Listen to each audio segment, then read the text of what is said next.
All right, welcome back to Terry T TV, and we try to do something at least once a month. So here it is.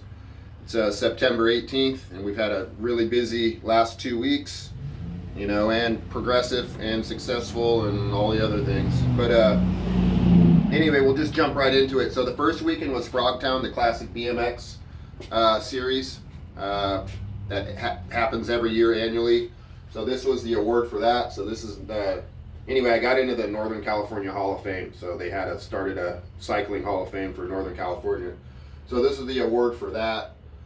Moving forward, we had a great event. I mean, everybody's kind of heard of Frogtown at this point, so let's just go through the basics quick. So anyway, got there on Friday, practiced, checked out the track. Track was a little bit better than last year, just meaning that the jumps were a little bit higher and a little more challenging. They screwed up the water section jump. They tried to make it a two-part where you jump onto a pad and then jump off to another pad, and that's like some freestyle crap, and I'm not sure who was in charge of that, but horrible. So anyway, hopefully next year they refine it and make it back to, a basic water jump where you jump the water in the middle, one side to the other. Real simple. Moving forward, that's Friday. Saturday, we started at 11 a.m. They ran two motos of the pro class. We had Greg Romero, Dale Holmes, few other guys, but basically what happened is it's supposed to be an old school event. We had 3 guys in there over the age of 50, and the other 5 guys were under 30. So, I mean, come on now. You're going to have 50-year-olds racing 27-year-olds. So anyway, long story short, the race continued. We had a category. I won the first 2 qualifiers, which are the motos. Sunday was basically the main event. So indirectly, it was basically like 3 mains split between 2 days since there was only one group of Pro-Am. So hopefully next year what we're going to try to do is get the older guys to come out, because there's no one over 40 that wants to race a 27-year-old. So we're going to have a 40 and over masters class and a 19 to 39 open class. So people can decide where they fit in. Other than that, moving on to the Sunday main events, I was fortunate enough to have lane 1. Got an excellent start. My starts in first straightaway were just spot on. And my strategy was, it's an old school gate. There was no lights and there was no sound. And when you're acclimated to lights and sound, it's a little difficult, trying to go the other way again. So my focus was, okay, let's go back to the old school. I just waited for the gate to move. And as soon as I saw the gate move, I took off. And it worked for me 3 times in a row. And I guarantee I had the fastest first straightaway of the whole weekend. Long story short, main event, gate drops, Jeanette hole shots out of lane 1, moves over to lane 4 to kind of push everyone wide in the left-handed first turn. We go into the tree berm, we come out, my back tire slides, so next year I'm going to run a 2.25 big fat tire in the back, because the tire I was running, like I said, it slid out. I missed 3 cranks out of the corner.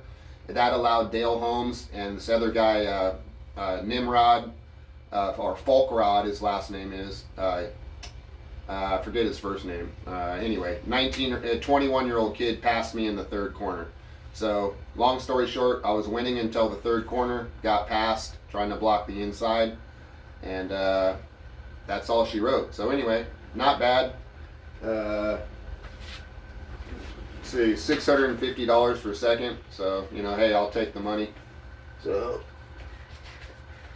that was good. I'll be using that money for my rental car and food expenses at this year's 2024 Grand Nationals.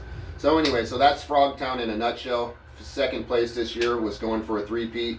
As far as I'm concerned, I won. There shouldn't be a 21-year-old in there racing a 50-something-year-old. So as far as I'm concerned, thumbs up, Mr. T won. Moving on to the 2nd weekend, which was this weekend, we were at Roseville, California. I won Friday, which was the state qualifier. And so I won the qualifier, which was Friday. And then we moved into Sunday's finals, and I ended up winning Sunday's finals. So they gave you a clock, whatever that's supposed to mean. I guess they're trying to tell me what time it is, but I'm not ready to retire yet. So anyway, so I won the 1st place clock. It's got a little battery pack in the back, and I guess you can say it's kind of cool. Super lightweight, basically made out of plastic. Things have gotten really cheap these days, but hey, I'm the 2024 California State cycling champ. At least for my age bracket, masters. So hey, better than nothing. Got a little surprise at the end of the race. Was chatting with the Bay Area BMXers, and they said, hey, come over to the van, we want to show you one of our new frames. There's only a couple people on them. As many know, they have a 2024 that they came out with, but this is the 2025, so no one has this yet. So this is the yellow one, and this is a 21.5 top tube. I have it all wrapped up. I'm not going to unwrap it just to save a little time on the video, but as we start building it, we'll know. So what we're going to do is we're just going to take the blue GT and switch the parts over, since everything's modern on the GT, and we'll go from there. So yeah, thanks for viewing, and we'll chat with you soon, and we'll see you at a track somewhere near me or somewhere near you. See you later. Cheers, Mr. T.